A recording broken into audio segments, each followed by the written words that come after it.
Today I'm going to show you how to log out of the Claude AI app in just a few seconds. This is a really simple process, but if you're new to Claude, it can be easy to miss where the logout option is located. Whether you're switching accounts, using a shared device, or just want to sign out for security reasons, this quick tutorial will walk you through it step by step. If this video helps you out, please hit the like button and subscribe for more easy software tutorials like this.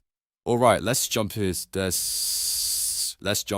Once you're inside Claude, take a look at the bottom left corner of the screen. You should see your profile picture there. This is where your account settings are usually located, along with options related to your profile and sign-in status. Go ahead and click your profile picture. After you click it, a menu will appear with different account options. From that menu, look for the logout option. When you see it, click logout to sign out of your Claude account. That's all there is to it. In just a couple of clicks, you've successfully logged out of the Claude AI app. If you're on a shared computer or you're planning to stop using the account for a while, logging out is a smart way to keep your account secure. If this tutorial was helpful, don't forget to like the video, subscribe to the channel, and turn on notifications so you never miss the next quick guide. Thanks for watching, and I'll see you in the next one.